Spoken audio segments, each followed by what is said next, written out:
আজকে আমরা নার্সিং ভর্তি পরীক্ষার জন্য জাতীয় দিবস সম্পর্কে যতগুলো ডেট রয়েছে সেই ডেটগুলো মনে রাখার জন্য নেমোনিক সহকারে ক্লাসটা আমরা কমপ্লিট করার ট্রাই করব। এবং চলো ক্লাস শুরুর আগে মাত্র 1 মিনিটে একটি বিজ্ঞাপন দেখে নেই। তোমার নার্স হওয়ার স্বপ্ন দুঃস্বপ্নে পরিণত হওয়ার জন্য শুধুমাত্র একটি কারণই যথেষ্ট, তা হচ্ছে সঠিক গাইডলাইন না পাওয়া। যদি ব্যর্থ না হতে চাও তাহলে অবশ্যই মেন্টরদের গাইডলাইন নেওয়া অনিবার্য। ফার্স্ট সেকেন্ড থার্ড টাইমারদের জন্য আমরা নিয়ে এসেছি এমন একটি কোর্স যা ইতিমধ্যে শিক্ষার্থীদের বিশ্বাস অর্জন করেছে এবং হয়েছে আস্থার প্রতীক।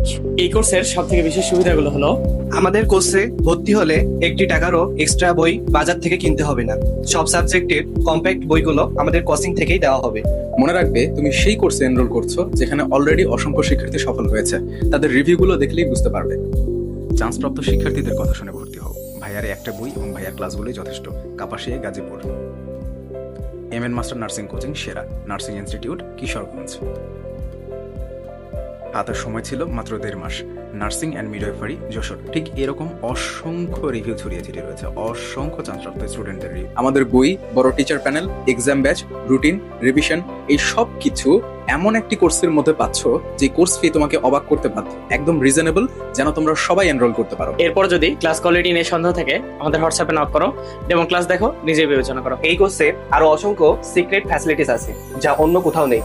বিস্তারিত জানতে আমাদের হোয়াটসঅ্যাপে নক করো। আমাদের কোর্স সম্পর্কে সেখানে বিস্তারিত জানানো হবে। আবারও বলি, মনে রেখো, এই কোর্সে ভর্তি হলে পরবর্তীতে প্রিপারেশনের জন্য এক্সট্রা একটি টাকাও খরচ করতে হবে না। 01797710326 এই নাম্বারে হোয়াটসঅ্যাপ অথবা কল করে জেনে নাও বিস্তারিত। শুরুতে বলে রাখি, চ্যালেঞ্জ দিচ্ছি মাত্র 2 মিনিটে এই কয়েকটা চিত্রের মাধ্যমে বিভিন্ন গুরুত্বপূর্ণ দিবস, যা কিনা বিভিন্ন চাকরি পরীক্ষা, বিশ্ববিদ্যালয়, নার্সিং ভর্তি পরীক্ষা থেকে শুরু করে বিভিন্ন কম্পিটিটিভ এক্সামের জন্য গুরুত্বপূর্ণ, সেগুলো শেখাইতে না পারি তারপর আমাকে বলবেন মাত্র 2 মিনিটে এই কয়েকটা চিত্রের মাধ্যমে। চলুন আমরা শুরুতে কিছু চিত্র দেখা শুরু করি। জাতীয় দিবস কোন দিবসে কি হয়েছে চলুন শুরুতে দেখা শুরু করি। আমরা শুরুতেই একটি চিত্র এখানে দেখতে পাচ্ছি যে একজন লোক এই যে আরেকজন লোকের সাথে খুব চেঁচামেচি করতেছে এবং দেখাচ্ছে যে একটা জন্ম নিবন্ধন কার্ড। এই যে জন্ম নিবন্ধন কার্ড আমাদের দেশের সব থেকে বড় জ্বালাতনগুলোর মধ্যে একটা, সেটা হইতেছে জন্ম নিবন্ধন কার্ড। এই যে এখানে বলছে যে নাম ভুলে 3 বার জ্বালাইছে, নাম ভুলে 3 বার জ্বালাইছে, 3 থেকে 3 জ্বালাইছে থেকে জুলাই, অর্থাৎ জন্মসালের সাথে এই যে জন্ম নিবন্ধন দিবস কবে, 3 জুলাই। এরপর আমরা দেখি রামিসার যে হত্যাকাণ্ড হয়েছে এখানে দেখতে পাচ্ছি সে শিশু, শুধুমাত্র শিশু কিন্তু না, কন্যা শিশু, সে শিশু, 30 দিনের মধ্যে বিচার চাই। এই সে থেকে মনে রাখবো সেপ্টেম্বর, এবং 30 দিনের মধ্যে এই যে তারেক রহমান বলেছিল যে 30 দিনের মধ্যে তার বিচার কার্য করা হবে। 30 সেপ্টেম্বর কি কন্যা শিশু দিবস, শুধুমাত্র শিশু দিবস কিন্তু নয়, এখান থেকে আরো কয়েকটা মনে রাখতে পারি। সেটা হচ্ছে যে এই যে 30 বললাম আমরা, আরেকটা আছে সেটা হইতেছে 24 সেপ্টেম্বর। 24 সেপ্টেম্বর কি 24 সেপ্টেম্বর হইতেছে মিনা দিবস। এই যে সেপ্টেম্বর সংক্রান্ত যত সাল আছে তার মধ্যে একটা আছে 24 সেপ্টেম্বর। 24 সেপ্টেম্বর কি জিনিস? ইউনিসেফ এই যে শিশুদের নিয়ে কাজ করতো, শিশুদের অধিকার সংরক্ষণের, শিক্ষা ইত্যাদি নিয়ে কাজ করতো, সেইটার জন্য সেইখান থেকে আসছে 24 সেপ্টেম্বর। 24 সেপ্টেম্বর হচ্ছে মিনা দিবস। আরেকটা কথা মনে রাখতে হবে, আরেকটা ডেট হইতেছে শিশু সংক্রান্ত, আরেকটা ডেট হইতেছে 17 কি 17 মার্চ, এটা হচ্ছে শিশু দিবস। একই সাথে এইটাও মনে রাখতে হবে যে বঙ্গবন্ধুর জন্মদিন কত তারিখে? 17 মার্চ। সেই একই দিনে কিন্তু শিশু দিবস। বিষয়টা কিন্তু খুব রিলেটেড। এই কয়েকটা একসাথে মনে রাখবেন। আচ্ছা, এরপরে আমরা এখানে আসি। আমরা এখানে দেখতে পাচ্ছি যে নেইমার জুনিয়রের সাথে আরেকজন দাঁড়িয়ে আছে স্টেডিয়ামে। এই যে নেইমার জুনিয়র দেখতে পাচ্ছেন, আসলে যারা ক্যাপ্টেন হয় তাদের কিন্তু পেছনে ম্যাক্সিমাম সময়ে 10, জার্সির পেছনে লেখা থাকে 10। এই যে দেখতে পাচ্ছেন নেইমার JR, আরেকজন আছে আসাদ JR। আসলে এটা কি বোঝাতে চাচ্ছে? আসাদ, এই যে আসাদের পরে 20 JR আছে, মানে হচ্ছে 20 জানুয়ারি আসাদ দিবস। এখান থেকে আমরা মনে রাখতে পারি JR দিয়ে জানুয়ারি, 20 থেকে 20, আর আসাদ JR। তাহলে নেইমার JR এর সাথে আমরা আসাদ JR এটা একসাথে মনে রাখতে পারি। এরপর আমরা একটু এই চিত্রটা খেয়াল করি। এই চিত্রে কি বলছে? এই চিত্রে বলছে যে অনেকগুলো লোক দাঁড়িয়ে আছে, তাদের দাঁড়ানোর স্টাইলটা খেয়াল করুন। শুরুতে 2 জন, তারপরে 4 জন, তারপরে 8 জন, এভাবে। তো আসলে এটা দ্বারা কি বোঝানো হয়? গণ অভ্যুত্থান কিভাবে হয়? শুরুতে একজন কথা বলে ওঠে, তারপরের দিন তার ডাবল 2 জন, তারপরের দিন তার ডাবল 4 জন, 2 4 এভাবে করে করতে থাকে, তাই না? তো 24, এই 24 জন থেকে মনে রাখবো যে গণ অভ্যুত্থান হয়, এতগুলো মানুষ মিলেই গণ অভ্যুত্থান হয় 24 জন। তাহলে 24 জানুয়ারি কি গণ অভ্যুত্থান দিবস। পাশাপাশি এটাও মনে রাখতে হবে যে 24 জন থেকে, মানে জানুয়ারি থেকে 23 জন আরেকটা আছে। এই গণ অভ্যুত্থান যেমন এটা একটা সংগ্রামের মতো ছিল, আরেকটা সংগ্রাম, সেটা হইতেছে পলাশী দিবস কবে? 23 জন। 24 জানুয়ারি, 24 জান, 23 জুন, 24 জান 23 জুন পলাশী। এই যে একটা হইলো গণ অভ্যুত্থান, একটা যুদ্ধ পলাশী, আরেকটা যুদ্ধ, আর আরেকটা সংগ্রাম আছে, সেটা হইতেছে যে 6 দফা। ওই 6 দফাও এটার সাথে সম্পর্কিত। 23 জুনের আগে 7 জুন, এই জুনের মধ্যে থেকে আপনারা এই দুইটা তথ্যই পাবেন ইম্পর্টেন্ট যেগুলো। 7 জন হইতেছে 6 দফা। তাহলে এই যে 24 জন থেকে শুরুতে 2 জন আসে, তারপরে তার ডাবল 4 জন, 2 4 2 4 2 4 থেকে তারপরে জন থেকে জানুয়ারি, তাহলে 24 জানুয়ারি গণ অভ্যুত্থান, 23 জুন পলাশী, 7 জন 6 দফা।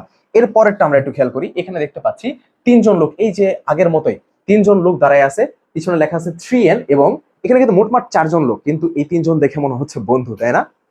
আসলে জেল হত্যা দিবস, জেলে 4 জন বড় বড় নেতাকে হত্যা করা হয়েছিল। 4 জন বড় বড় নেতাকে হত্যা করা হয়েছিল, আমরা ধরে নিলাম যে এইটাই সেইটা। এবং তাদের পেছনে যে লেখা আছে 3N, 3N মানে হইতেছে 3 নভেম্বর, এনতে নভেম্বর 4 জনকে হত্যা করা হয়েছে। এই 4 জনই হইতেছে ওই যে গুরুত্বপূর্ণ নেতৃবৃন্দ যারা কিনা 4 নভেম্বর 3 নভেম্বর। সতর্কীকরণ বিজ্ঞপ্তি: নার্সিংয়ের সকল সাজেশন, আপডেট, গাইডলাইন পেতে কমেন্ট বক্সে থাকা লিঙ্কে ক্লিক করে হোয়াটসঅ্যাপ গ্রুপে অ্যাড হয়ে নিন এবং ফেসবুক গ্রুপে ফলো করে দিন। ধন্যবাদ। তাদেরকে জেলে হত্যা করা হয়েছিল, জেল হত্যা দিবস।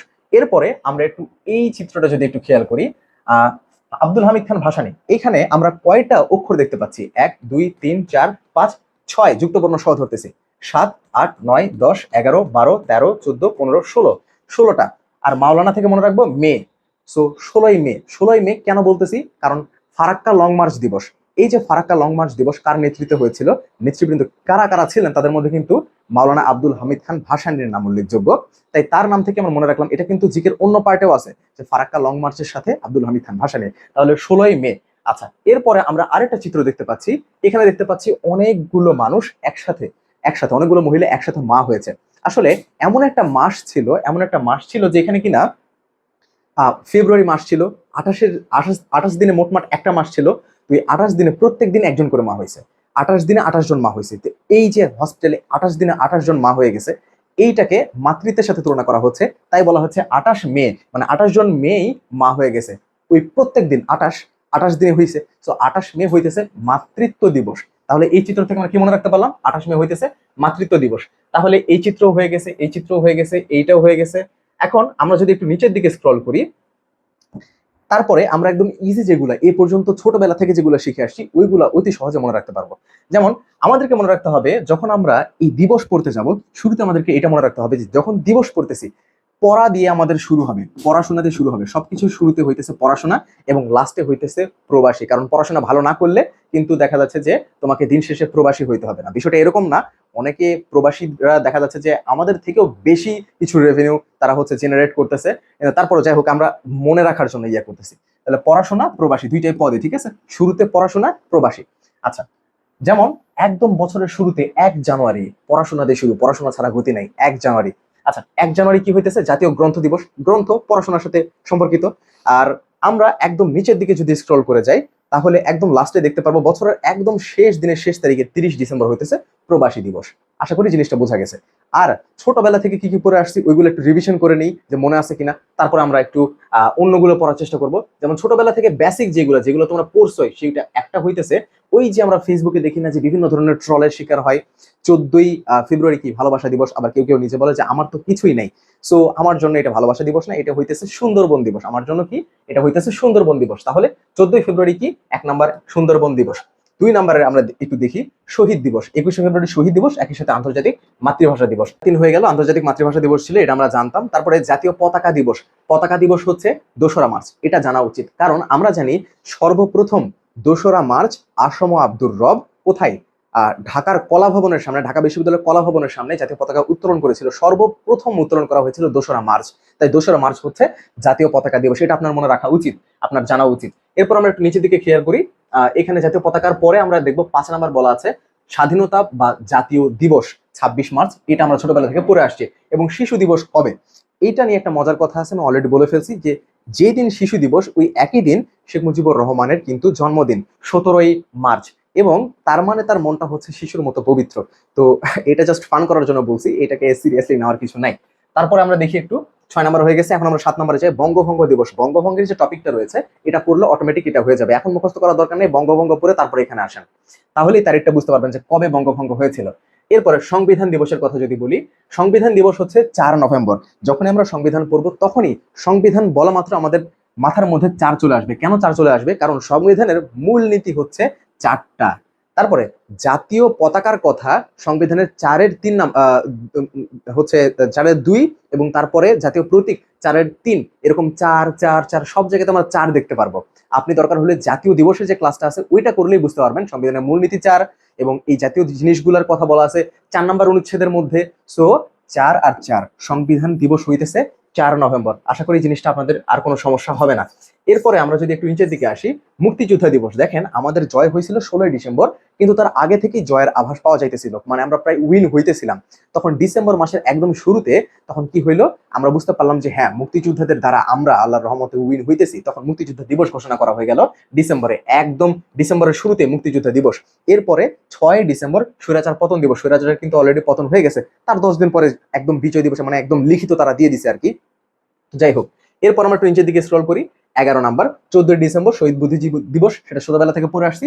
বিজয় দিবস হইতেছে 16 ডিসেম্বর, এটাও সেই ছোটবেলা থেকে পড়ে আসছি, এক্সট্রা করে মুখস্থ করার কিছু নাই। এরপর আমরা একটু দেখি, আচ্ছা এই যে প্রবাসীর কথা বলছিলাম না, আচ্ছা ডিসেম্বর আমরা যখন পড়তেছি ডিসেম্বর, এই যে ডিসেম্বর পড়তেছি, ডিসেম্বর হইতেছে শেষ মাস। শেষ মাসে সবার অনেক হাত টানাটানি হয়। ডিসেম্বর কাউরে ছাড়ে না, ডিসেম্বর শিশুকে ছাড়ে না, ডিসেম্বর কন্যাকে ছাড়ে না, ডিসেম্বর নারীকে ছাড়ে না, ডিসেম্বর কোনো যুবককে পর্যন্ত ছাড়ে না। যেমন আপনাদেরকে একটু জিনিসগুলো স্ক্রল করাই, কাউরে ছাড়ে নাই। যেমন শুরুতেই 8, 9, 10 তিনটা আছে, 8, 9, 10। শিশুকেও ছাড়ে নাই, টিকা দিয়ে ছেড়ে দিছে 8 ডিসেম্বর। নারীকেও ছাড়ে নাই, তাকে রোকেয়া দিবস দিবস বানায় ছেড়ে দিছে। তারপরে যুবককেও ছাড়ে নাই, তাকেও খরচ করতে লাগাই দিছে, ভ্যাট দিয়ে প্যারা দিয়ে দিছে। তাহলে 8, 9, 10 শিশুকে ছাড়লো না, নারীকে ছাড়লো না এবং যুবককেও ছাড়লো না। 8, 9, 10। আপনাকে বলে রাখি যে এই যে প্রবাসী ছিল না 30 ডিসেম্বর, এটা তো আমরা শুরুতেই করে ফেলছি, একদম বছরের লাস্টের যেটা সেটা হইতেছে 30 ডিসেম্বর। আচ্ছা এই যে প্রবাসী, এই প্রবাসে কেন গেছে জানেন? কারণ এই প্রবাসীর ইনকাম ভালো হতো না। আগে কৃষি কাজ করতো, তখন অর্ধেক ইনকাম করতো। আগে এখন 30, আগে করতো 15। তো ওর ওই ইনকাম দিয়ে চলতো না, তার ডাবল তার খরচ, তার আয়কর দিতেই চলে যেত। তার আয়কর হচ্ছে 30 নভেম্বর আয়কর দিবস মানে আয়ের উপরে যে কর দিতে হয়, তো তার ডাবল, 15 তে কোনো 30, ডাবল, তার ডাবল আয়কর দিতেই চলে যেত। এই জন্যই তো সে একদম বছরের লাস্টে বিদেশে চলে গেছে। আশা করি এই জিনিসটা আপনাদেরকে বুঝাতে পারছি। তাহলে 17, 18 ক্লিয়ার হয়ে গেল। এখন এরপর আপনাকে দেখাই যে আমরা একটু যদি হচ্ছে গিয়ে 12, এরপরে 13 যদি আপনাদেরকে খুঁজে একটু দেখায়, একদম সিরিয়ালি পড়লে এই বিষয়গুলো সুন্দরভাবে আপনাদের মাথায় ঢুকবে, তখন আপনারা একদম সুন্দরভাবে এগুলো পড়তেও পারবেন, পড়তে তখন মজা লাগবে এক কথায়। আচ্ছা এরপর আমরা 13, 14, 15, 16, 17 নাম্বার করে ফেলছি। 18 নাম্বার আমরা একটু উপরের দিকে দেখি। আর চিত্র যেগুলো পড়ছি সেগুলো পড়লে তো অলরেডি হয়ে গেছে আমাদের, চিত্রগুলো পড়লে তো আর এক্সট্রা করে ওইগুলো রিপিট করার দরকার হইতেছে না। আচ্ছা 19 নাম্বার আমরা একটু দেখি। 19 নাম্বারের আগে আপনাদেরকে এইটা একটু দেখাইতে চাই। 19 নাম্বার দেখানোর আগে এই যে একটু দেখাইতে চাই, সংহতি 7, 17 সেপ্টেম্বর শিক্ষা। সংহতি 7, 17 সেপ্টেম্বর শিক্ষা। এই যে লিখে রাখছি, আসলে ব্যাপারটা হয়েছে কি, সংহতি, এই যে সংহতির কথা আর শিক্ষা দিবস, সংহতি দিবস আর শিক্ষা দিবস, এইটাই বুঝাতে চাইছি, সংহতি দিবস আর শিক্ষা দিবস। আমি একটু যদি দেখাই তাহলে এই জিনিসটা ক্লিয়ারলি বুঝতে পারবেন। সেটা হচ্ছে যে আমরা যদি সংহতি দিবসের দিকে যাই, একটু ভালো করে লক্ষ্য করেন, একদম অনেক বড় হওয়ার কারণে আমাদের পক্ষে এটা এক স্ক্রিনে রাখা একটু সমস্যা হয়ে যাইতেছে। এই যে সংহতি দিবস 7 নভেম্বর সংহতি দিবস, আমরা অলরেডি 7 দেখে আসছি। উষ্মধ্বনি কয়টা? তালব্য, দন্তস্ব, মূর্ধন্য এবং হ, তাই না? আচ্ছা তারপরে দেখি সংহতি দিবস। এই সংহতি দিবসের সাথে আবার আমাদেরকে কোনটা পড়তে হবে? শিক্ষা দিবস। যেমন এই যে আমরা যদি একটু নিচের দিকে স্ক্রল করি, 17 সেপ্টেম্বর শিক্ষা দিবস, তিনটাই 17 সেপ্টেম্বর শিক্ষা। আচ্ছা এরপরে আমরা একটু দেখি, এরপরে আমরা একটু উপরের দিকে স্ক্রল করে চলে যাই, জাতীয় শিক্ষক দিবস। দেখেন শিক্ষক হইতেছে এমন একটা মানুষ যে কিনা একটা জাতির একদম বেস থেকে শুরু করে একদম মানে তার শিকড় থেকে শুরু করে শিখরে একদম শুরু থেকে শেষ পর্যন্ত উপর পর্যন্ত শেখায়। তো সংখ্যা শুরু হইতেছে 1 দিয়ে আর সর্বোচ্চ অঙ্ক হইতেছে 9, সব থেকে ছোট 1, সব থেকে বড় 9। এই জন্য 19 জানুয়ারি হইতেছে জাতীয় শিক্ষক দিবস। শহীদ আসাদ দিবস অলরেডি আমরা চিত্রের মাধ্যমে পড়ে ফেলছি। গণ অভ্যুত্থান দিবস অলরেডি আমরা চিত্রের মাধ্যমে পড়ে ফেলছি। এখন জাতীয় সংখ্যা দিবস, সংখ্যার কথা বলি। আপনি যতগুলাই দিবস পড়তেছেন তার মধ্যে এরকম একটাই পাবেন যেটাতে 2টা বর্গীয় পাশাপাশি অবস্থান করতেছে। জাতীয় জাতীয় জনসংখ্যা, 2টা বর্গীয়। এই যে বর্গীয় ছোটবেলা থেকে পড়ে আসছে, বাট এটার আসল উচ্চারণ কিন্তু বর্গীয়। যাই হোক, তাহলে 2টা বর্গীয় এবং 2তম মাস, 2টা বর্গীয় যে 2 এবং 2তম মাস হইতেছে ফেব্রুয়ারি, 2 জাতীয় জনসংখ্যা। আচ্ছা, আশা করি জিনিসটা ক্লিয়ার হয়ে গেছে। সুন্দরবন দিবস পড়ে ফেলছি, শহীদ আসাদ দিবস পড়ে ফেলছি, আন্তর্জাতিক মাতৃভাষা দিবস পড়ে ফেলছি, পিলখানা হত্যা দিবস। আপনারা কি জানেন যে পিলখানা হত্যা দিবস কি? এই দিন অনেক অনেক অফিসারকে একসাথে মারা হয়েছে, একদম পাখির মতো গুলি করে মারা হয়েছে। এটা মনে রাখার একটা ওয়ে হইতেছে 25 মার্চ যেরকম ভাবে বাঙালির উপরে অত্যাচার করা হয়েছিল এবং বাঙালিকে ওই দিনকে কিন্তু কালো রাত্রি বলা হচ্ছে, কারণ ওই দিন অসংখ্য মানুষকে মারা হয়েছিল। ঠিক তেমন ভাবে পিলখানা হত্যাকাণ্ডেও কিন্তু মারা হয়েছিল। ওটা হয়েছিল 25 মার্চ, আর এটা হইতেছে ঠিক 25 ফেব্রুয়ারি। ওইটা হয়েছিল 25 মার্চ, এটা হইতেছে 25 ফেব্রুয়ারি, দুইটা কিন্তু সেম সংখ্যা। আচ্ছা, জাতীয় পতাকা দিবস অলরেডি পড়ে ফেলছি। জাতীয় পাট দিবস, এইটা আপনাদেরকে কিন্তু সুন্দর করে মুখস্থ করতে হবে, এখানে আমার বলার কিছু নাই। রাষ্ট্রভাষা দিবস, এটা হইতেছে 11 মার্চ, এটাও সুন্দর করে মুখস্থ করে ফেলো, মাত্র দুইটা, বেশি কিন্তু না, এরপর আর মুখস্থ করতে বলবো না। শিশু দিবস অলরেডি করে ফেলছি। সশস্ত্র প্রতিরোধ দিবস, আচ্ছা এইখানে একটা কথা আছে, এইটাও সরি দুঃখিত, আর আরেকটা আপনাদেরকে মুখস্থ করতে হলো, 3টা। আচ্ছা, এরপর আমরা একটু খেয়াল করি, স্বাধীনতা বা বিজয় দিবস এটা পড়ে ফেলছি অলরেডি। চলচ্চিত্র দিবস, দেখেন আপনারা যখন আবহাওয়া এবং জলবায়ু সম্পর্কে বাংলাদেশের পড়বেন, আপনাদের এটা মনে রাখা উচিত যে সব থেকে গরম হয় এপ্রিল মাসে, সব থেকে উষ্ণতম মাস কোনটা, আপনাদেরকে এগুলো বাংলাদেশ পরিচিতিতে পড়ানো হয়েছিল। সব থেকে উষ্ণতম মাস হইতেছে এপ্রিল এবং সব থেকে ঠান্ডার মাস হইতেছে জানুয়ারি। তো এপ্রিল মাসের শুরুতে এত গরম, এই গরমে মানুষ কে চলচ্চিত্র দেখতে যাবে? আমার আসলে মাথায় আসে না। সো এটাকে কেন জাতীয় চলচ্চিত্র দিবস বলছে আমার আসলে মাথায় আসে না, জাতীয় চলচ্চিত্র দিবস বলছে কেন। আচ্ছা, ফারাক্কা লং মার্চ আমরা অলরেডি পড়ে ফেলছি, মাতৃত্ব দিবস পড়ে ফেলছি, পলাশী দিবস পড়ে ফেলছি, শহীদবাসী দিবস আমরা পড়ে ফেলছি। তারপরে হচ্ছে দেখেন জন্ম নিবন্ধন দিবস, এটা আমরা পড়ে ফেলছি। শিক্ষা দিবস, আচ্ছা শিক্ষা দিবস যদি আমরা মনে রাখতে পারি, এটা কিন্তু আমরা পড়ছিলাম অলরেডি যে 17ই সেপ্টেম্বর শিক্ষা, ওইটার সাথে সংহতি মিলাই দিছে। তারপরে কন্যা শিশু দিবস রামিসাকে দিয়ে আমরা পড়ে ফেলছি, তার ওই রামিসাকে দিয়ে আমরা মিনা দিবস এটা পড়ে ফেলছি, বঙ্গভঙ্গ দিবস পড়ে ফেলছি। নিরাপদ সড়ক দিবস, নিরাপদ সড়ক তখনই দেওয়া সম্ভব যখন এই অটোগুলো আউট করা হবে, মানে এই যে ছোট ছোট অটো রিক্সা এগুলো যখন আউট করা হবে তখনই সড়কটা নিরাপদ হতে পারে। তো অটো আউট করা হবে, অটো, এই অটোকে আবার ভারতে বলা হয় টোটো। তো এইটা মনে রাখলেই হবে, অটো থেকে অক্টোবর, এবং ভারতে কি যেন বলা হয় টোটো, টোটো, টু অক্টোবর, 22 অক্টোবর, এটা হইতেছে নিরাপদ সড়ক দিবস। জেল হত্যা দিবস অলরেডি চিত্র দেখে পড়ে ফেলছি। সংবিধান দিবস অলরেডি চিত্র দেখে আমরা অলরেডি শুরুতে পড়ে ফেলছি।